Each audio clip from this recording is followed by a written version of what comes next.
잘 들으셨습니까? 오늘은 출애굽기 마지막 장 40장을 좀 살펴보겠습니다. 출애굽기 40장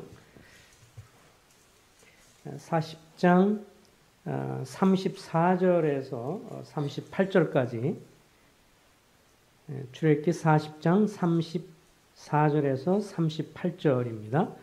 한번 교독을 좀 하도록 하겠습니다. 34절에서 38절 형제님들이 한 절 읽고 자매님들이 한 절 읽고 서로 교독합니다. 자, 시작. 구름이 회막에 덮이고 여호와의 영광이 성막에 충만하며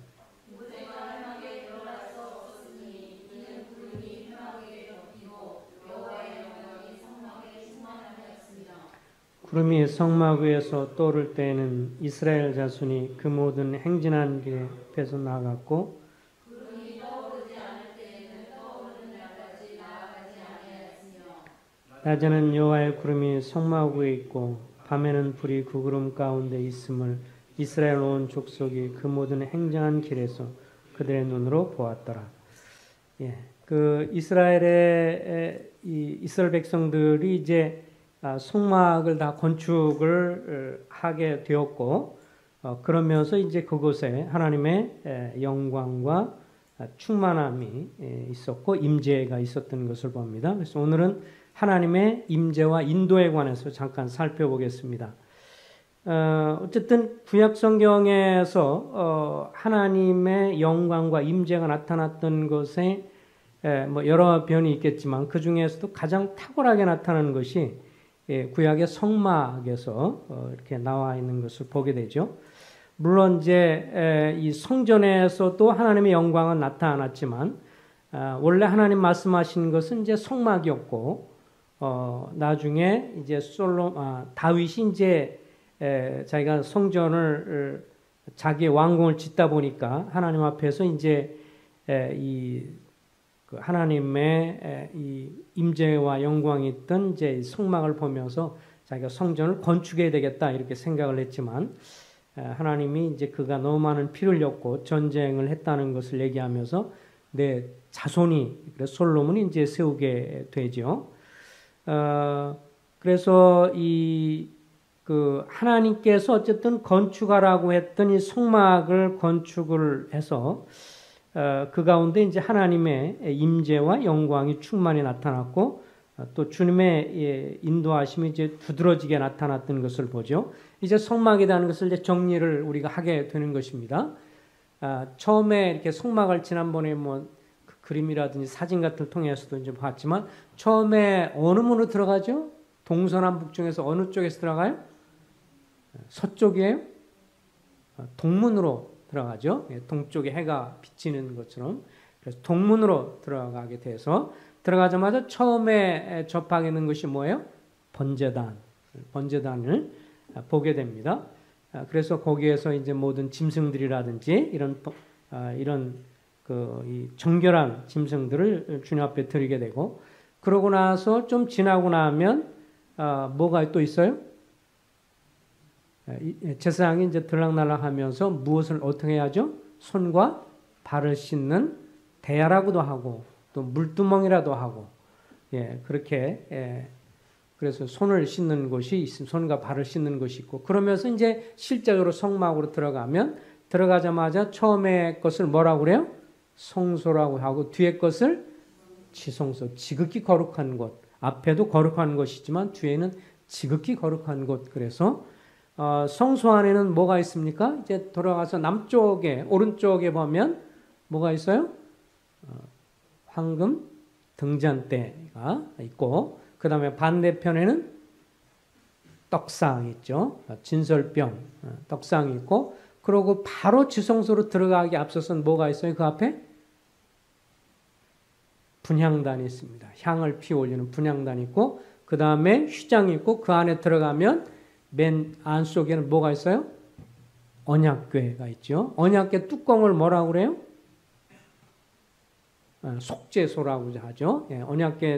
언약궤가 있고 그 뚜껑을 속죄소라고 하고 혹은 은혜를 베푸는 장소 그래서 시은좌 그리고 또 한문으로 자비석, 자비를 베푸는 자리다 그래서 자비석이라고도 하고 시은좌, 은혜를 베푸는 좌석, 시은좌라고도 하는. 그래서 이 전반적인 것은 결국은 나중에 뭐 잘 아는 것처럼 그리스도에 대한 그림자인데, 어쨌든 하나님의 영광과 임재가 이제 두드러지게 드러났단 말이죠. 여기 이제 여기 34절 이하에 보면 34절, 35절에 보면 하나님의 영광이 충만하게 드러나면서 구름이 이제 낮에는 구름 기둥이 있고 밤에는 불 기둥이 있어서 그 불 기둥과 구름 기둥이 앞으로 나가면 그들이 행진을 했고 멈춰서면 그들이 중단해서 텐트를 치고, 이것이 이스라엘 백성들이 이제 광야 생활 중에 40년 동안 했던 방식인 것을 보게 되어집니다. 이것은 어떻게 보면 개인적으로 여러분이나 나나 주님이 우리의 삶에 함께 하시고 그러면서 인도하심에 대한 개인적으로 교회적으로 그런 것들을 잘 보여주는 게 되는데, 이제 오늘 총정리를 좀 하면서 이렇게 하나님이 임재와 그리고 영광 그리고 이 가운데 인도하심에 있어서 몇 가지 특징들이 있어요. 이런 것이 가능하게 됐던 것은 무엇이냐는 것을 다시 한번 살펴보겠습니다. 우리 출애굽기 26장 30절 잠깐 보겠습니다. 출애굽기 26장 30절. 처음에 하나님이 성막을 얘기하시면서 원론적으로 이런 말씀을 하셨어요. 26장 30절에 보면 다 같이 한번 읽어볼까요? 출애굽기 26장 30절 시작. 너는 산에서 보인 식대로 성막을 세울지나. 산에서 보인 이 시내산에서 모세를 통해서 보여주신 양식, 그러니까 어쨌든 설계도, 또 다른 하면 어떤 계획, 하나님의 성막 전반적인 계획을 따라서 그렇게 세울지니라 이렇게 말을 했고, 35장 10절에도 뒷부분에 이제 또 이런 말씀이 동일하게 또 나오죠. 35장 10절에 보면 물은 너희 중 마음이 지혜로운 자는 와서 여호와께서 명령하신 것을 다 만들지니, 이런 표현이 있습니다. 그리고 25장 40절에도 마찬가지예요. 아까 말한 것처럼 동일한 말씀이 나오는데 여호와께서 말씀하신 대로 되었다. 산에서 보인 양식, 계획대로 하나님의 그 플랜대로 하나님의 계획하심대로 그대로 성막을 세울지니라 이렇게 말씀을 했고, 이것에 대해서 결국은 이스라엘 백성들 어떻게 했죠? 그대로 모세의 지시를 따라서 다 만들었던 것을 보게 됩니다. 앞부분에서는 이렇게 만들어라는 그런 양식을 보여줬고 그대로 실제적으로 만들었던 것을 보게 됩니다. 그래서 하나님의 임재 그리고 영광이 있었고 인도하심이 가능했던 것은 첫 번째 뭐가 있기 때문에 그러냐면, 그렇게 하라고 말씀하신 것에 대한 어쨌든 적극적인 순종이 있었다. 이스라엘 백성들의 적극적인 순종이 있었다는 것을 보게 되어집니다. 이 순종의 자세가 어쨌든 성경적인 입장에서 보면, 성경 전반적인 것을 보면 하나님을 향한 태도에서 가장 중요한 것 중에 한 가지가 순종인 것 같아요. 일단 하나님은 창조주 하나님이고 구속주 하나님이고 우리는 피조물로서 하나님이 말씀하신 것에 있어서 우리보다 지혜로우신 분이기 때문에 하나님 말씀하신 것을 그대로 순종하려는 마지못한 것이 아니라 적극적인 순종. 예수 그리스도도 이 땅에 계셨을 때 주님의 아버지 하나님의 뜻을 적극적으로 순종을 했는데, 여기에 첫 번째 이렇게 하나님의 임재 그리고 인도하심이 가능할 수 있었던 것 첫 번째는 이제 그 저들의 적극적인 순종이 있었다는 것을 우리가 볼 수가 있습니다. 그리고 두 번째는 지난번에도 우리가 살펴봤는 것인데 출애굽기 35장에 보면 나오죠. 35장 뒷부분을 약간 좀 넘겨서 보면 우리가 보면서 아주 감동을 많이 받았던 것인데, 이 하나님 백성들의 자원하는 헌신이 있었다는 것이죠. 그래서 여기에 보면 35장 26절 같은 데 보면 마음에 감동을 받아 슬기로운 모든 여인은 이렇게 나와 있고, 또 29절에도 마음이 자원하는 남녀는 누구든지 여호와께서 모세의 손을 빌어 명령하신 모든 것을 만들기 위하여 물품을 드렸다라고 했고, 또 이 36장 3절에도 하반절에 보면 백성이 아침마다 자원하는 예물을 연하여 가져왔으므로 그래서 이 자원하는 심령으로서의 자원하는 헌신이 있었다는 것이 계속해서 이제 강조가 되고 있고 그들이 자원해서 금, 은, 그 다음에 여기에 필요한 각종 폐물들 이런 것들을 가져왔던 것을 보게 됩니다. 어쨌든 고린도 이 후서에서도 말씀해 주고 있지만 하나님은 자원해서 드리는 것을 사랑하시고 자원해서 드리는 것을 기뻐하신다고 하는 것은 계속 성경에서 강조가 되고 있는 것을 보게 됩니다. 부살렐과 오홀리압도 주님의 선택이 있었지만 자원하면 또 이렇게 헌신을 했고 또 여기 여인들을 비롯해서 이스라엘 백성들이 이 역사 가운데 하나님이 말씀하신 것에 대해서 이렇게 적극적이고 그 다음에 일치된 마음으로 자원하는 마음으로 이렇게 헌신하는 경우도 아주 드문 경우인데 이런 측면에서 이스라엘 백성들이 아주 놀라운 헌신들이 있었던 것을 보게 되죠. 그 일을 하려고 마음에 원하는 것을 하는 자들을 부르셨고 아침마다 자원한 예물을 계속해서 가져왔기 때문에 쓰기에 남음이 있을 정도로 이런 자원하는 심령이 있었기 때문에 결국 하나님의 마지막 다 성막을 만들었을 때 하나님의 영광스러운 임재가 있었고 그리고 그들의 하나님의 인도하심이 분명히 드러났던 것을 보게 되어집니다. 우리도 개인적으로나 교회적으로 주님 앞에 적극적으로 순종하는 자세 이것이 주님의 인도하심과 임재의 아주 중요한 요소인 것을 보게 되어지죠. 이런 분들도 많이 있습니다. 어떤 분들은 이제 그리스도인들 특별히 모임에서도 나타나는 현상인데 성경 이런 말씀과 이런 걸 보면서 어떻게 말하냐면 성경이 맞아요. 하나님 이렇게 말씀하신 건 만드는데 순종하는 거는 참 저는 못하겠어요. 저는 순종 못하겠어요. 과거에도 제가 기억이 나는데 이제 수영께서 초기에 사역할 때인데 어떤 노처녀 자매였습니다. 이제 그 불신교제에 대한 관심이 막 있고 막 그래서 어느 날 이제 고린도서 말씀 6장을 펴가지고 불과 어쨌든 빛과 어둠이 어찌 함께하며 벨리알과 그리스도가 어떻게 함께하고 빛과 어둠이 함께하고 쭉 하면서 불신교제의 위험성을 얘기하고 그랬더니 다 듣고 나서 그때 당시에 나이가 35인가 이렇게 됐던 것 같아요. 딱 듣더니 자매가 저는 그렇게 못하겠어요. 한마디로. 이렇게 말씀을 펴놓고 교제하는데 적극적으로 딱 쳐다보더니 저는 이렇게 순종 못하겠어요. 참 제가 할 말이 없을 정도로 황당했는데 그러고 나서는 나중에 얼마 지난 다음에 그냥 세상으로 가버렸어요. 나중에 들려오는 말에 의하면 그냥 불신자와 결혼했고 세월이 지난 다음에 그러고 나서 지금도 교회 생활은 하지 않고 그냥 세상에 파묻혀서 알고 있는 지인들의 말을 들으면 이렇게 살고 있다. 이제 어쨌든 간에 하나님 말씀 앞에 섰을 때 정말 제가 연약하고 잘 순종하지 못하지만 주님이 도우셔서 순종할 수 있길 원합니다. 그리고 제가 정말 찔리고 고통스럽지만 주님의 인도하심을 구하고 이렇게 순종하기를 원합니다. 이런 자세가 아니고 저는 못하겠어요.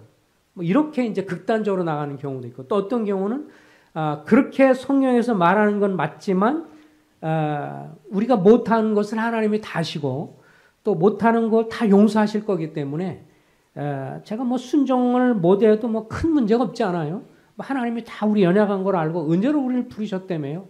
은혜로 우리를 구원하셨으니까 순종 못해도 큰 문제가 있겠어요? 이렇게 이제 합리화시키는 것도 있는 것이 사실입니다. 그러나 순종하지 않으면 폐해가 분명히 있습니다. 은혜의 하나님이고 자비 하나님이지만 본인의 삶에 엄청나게 폐해들이 있고 그 불순종함으로 인해서 겪게 되는 고통과 그리고 불행들 이런 것들이 있는 것이 분명하죠.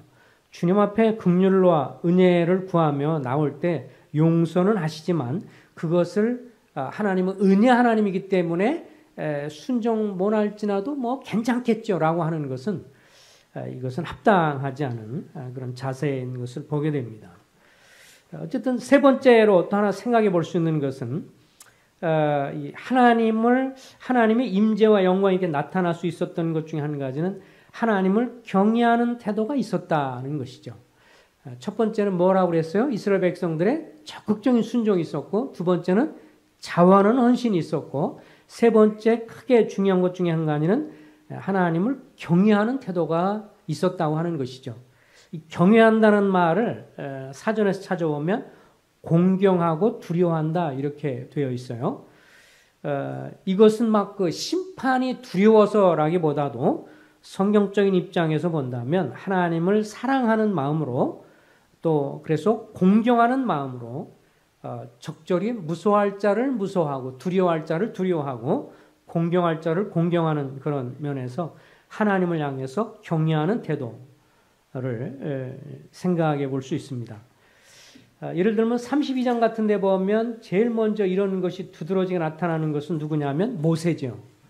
이스라엘 백성들은 불순종하면서 금송아지를 만들어서 지금 모세가 시내산에서 율법이나 그 다음에 여러 제사에 관한 것들, 율법 전반에 관한 것을 받고 있는 동안에 이들은 이제 모세가 40일 동안이나 내려오지 않으니까 금송아지를 만들어서 우상을 만들어서 우리를 애굽에서 인도한 신이다라고 말하면서 이 애굽의 신 아피스를 기억하면서 금송아지를 만들어 섬겼을 때 하나님이 아주 극도로 분노하셔서 그들을 심판하신다고 했을 때 여기에 모세가 하나님 앞에 엎드려서 그 긍휼을 구하면서 용서를 구하고 저들을 대신해서 용서를 구하는 그런 모습을 볼 수가 있습니다.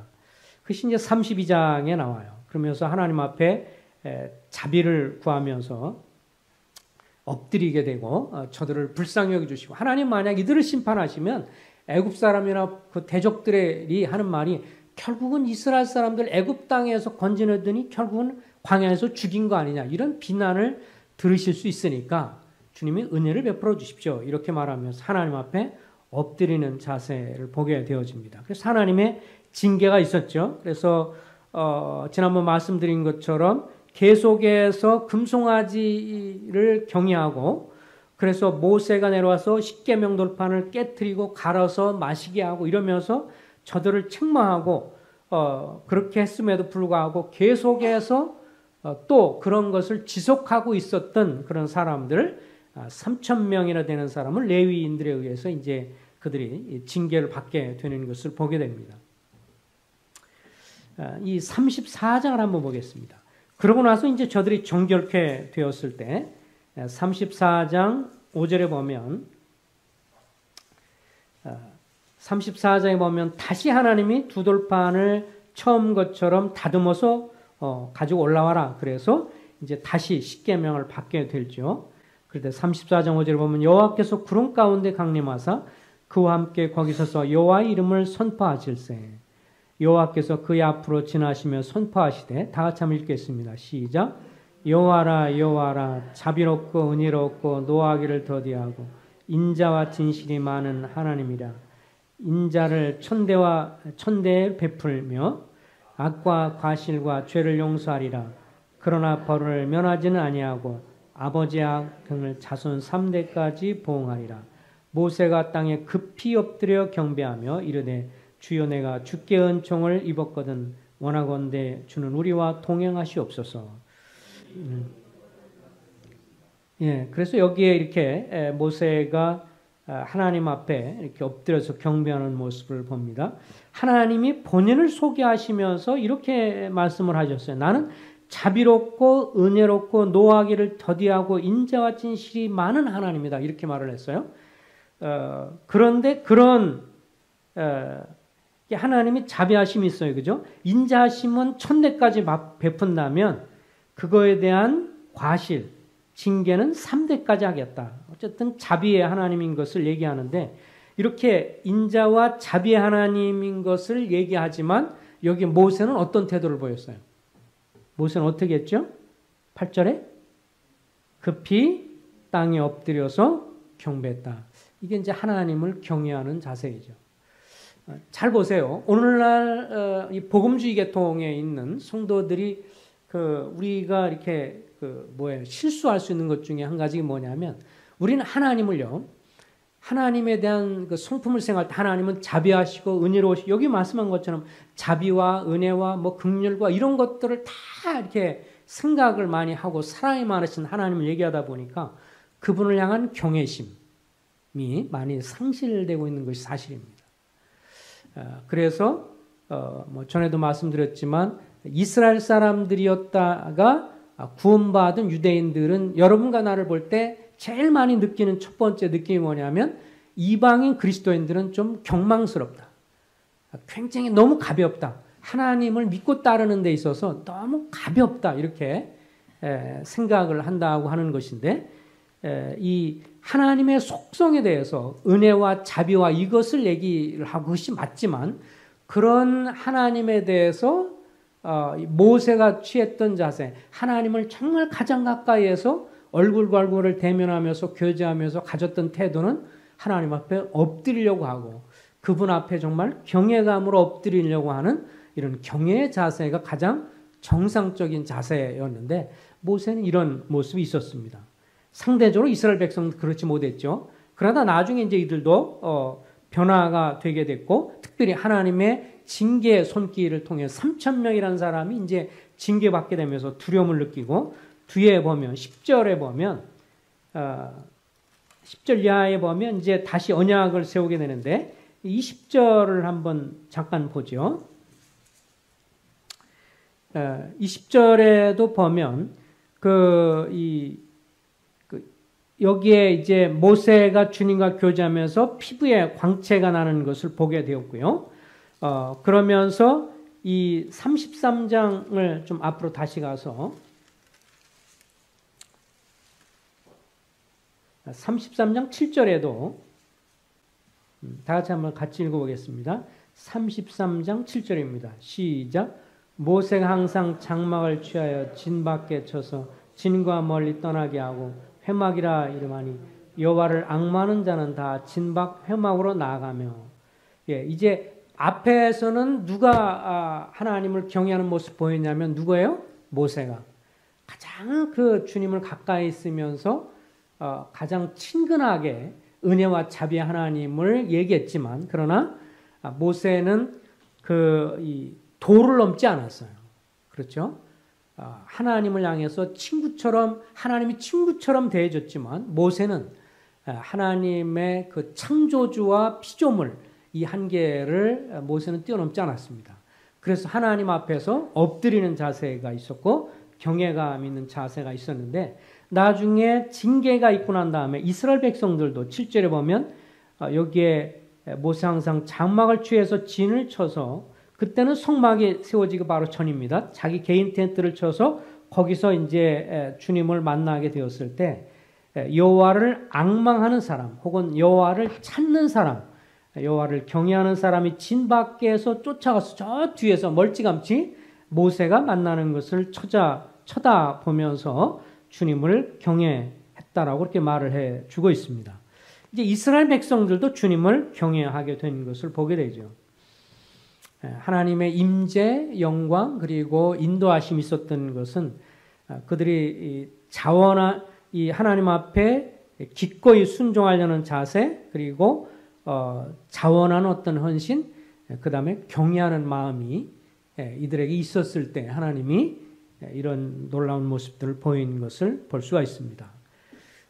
특별히 하나님을 경외하는 것과 연관해서는 시편, 잠언, 전도서라든지 이런 데에서 많이 나오는 말들인데 한 50획 정도 이렇게 경외한다는 말이 사용이 되고 있는데 잠언 22장을 한번 좀 대표로 볼까요? 잠언 22장.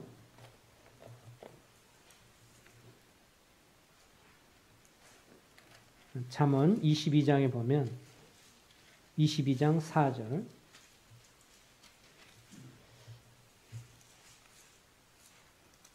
다 같이 한번 읽어보겠습니다. 잠언 22장 4절 시작.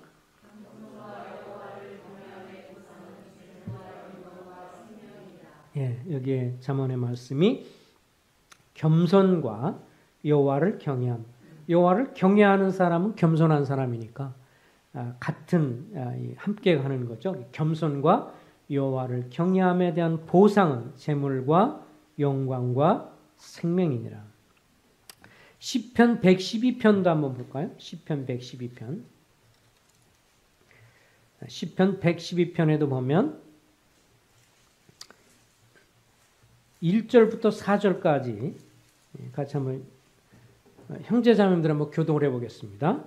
시편 112편 1절부터 4절입니다. 형제님들이 먼저 읽습니다. 시작. 할렐루야. 여호와를 경외하며 그의 계명을 크게 즐거워하는 자는 복이 있도다.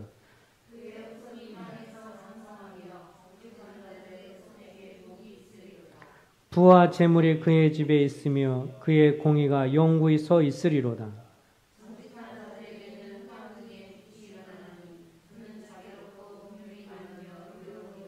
예, 여기 보면 할렐루야. 여호와를 경외하며 그의 계명을 크게 즐거워하는 자는 복이 있다. 그래서 우리가 이 땅을 살아가면서요, 하나님을 경외하면서 하나님의 말씀에 대해서 그 계명을 기꺼운 마음으로 순종하고 그러면서 경외하는 사람에 대한 하나님의 약속이 나와 있어요. 그 후손이 어떻게 된다고요? 땅에서 강성하며 정직한 자의 후손에게 복이 있으리로다. 부와 재물이 그의 집에 있으며 그의 공의가 영구히 서 있으리로다. 정직한 자들에게는 뭐가 있어요? 흑암 중에 빛이 일어난다. 그래서 여기에 이렇게 주님을 경외하는 사람에 대한 복도 이렇게 여기에 기록이 되고 있는데 어쨌든 흑암 중에서도 빛이 일어나는 것처럼 주님 앞에 주님을 정말 경외하면 주님의 약속 중에 한 가지가 내가 정말 주님을 공경하는 마음으로 정말 순종하고 그리고 두려운 마음으로 긍정적인 면에서 두려운 마음으로 그렇게 순종하는 삶을 살아갈 때 자손이 우리 후손이 복을 받는다고 말씀했어요. 그러면 이제 후손 당사자도 그렇게 주님 앞에 이런 자세를 취하면 그의 후손이 또 복을 얻으리라는 그런 약속이 될 수가 있는 것이죠. 그래서 이런 것들을 바라볼 때 여기 보면 흑암 중에서 빛이 일어난다.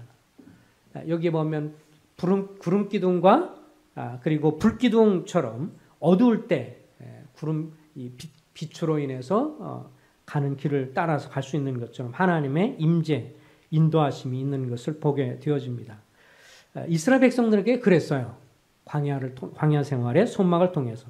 오늘날 우리가 개인적으로 또 교회적으로도 하나님 앞에 이런 자세를 갖게 될 때 주님 앞에 적극적인 순종의 자세가 있고 어떤 계속해서 주님 앞에 어떤 핑계나 합리화가 아니라 적극적인 순종 그리고 인색한 것이 아니라 적극적인 마음으로 자원하는 헌신 그리고 주님을 경외하는 자세가 있을 때 나와 그리고 나의 후손들에게 그런 복이 있으리라고 하는 그런 약속까지 있는 그런 것을 볼 수가 있습니다. 기도하겠습니다. 아버지 하나님, 이 세상은 갈수록 더 타락하고 혼돈하고 어둡습니다. 여러 정치적으로나 사회적으로나 또 가치관에 있어서나 수도 없이 변하며 그리고 합리화와 그리고 진정한 옳고 그름에 대한 분별력이 사라지는 이런 시대에 우리가 살아가고 있습니다. 그러하지만 하나님의 말씀과 진리는 여전히 변함이 없으시고 또 하나님은 분명히 살아서 역사하시는 하나님이기 때문에 그 말씀을 이루시는 하나님인 것을 찬송합니다. 하나님이 우리 피로 구속받은 하나님의 자녀들을 주님 밤에는 주께서 흑암 가운데 빛이 일어나게 하셔서 이스라엘 백성들을 인도했던 것처럼 오늘날 우리를 향해서도 한 걸음 한 걸음 인도하실 주님인 것을 믿습니다. 주님이 저들 가운데 이런 복을 누릴 수 있도록 하나님 앞에 적극적인 순종과 그리고 자원하는 헌신 그리고 주님 앞에 경외하는 자세가 있게 해주셔서 개인적으로 교회적으로 이런 복을 누리는 저희가 되기를 간절히 소원을 드려오며 예수 그리스도 이름으로 의탁하며 기도했습니다. 아멘.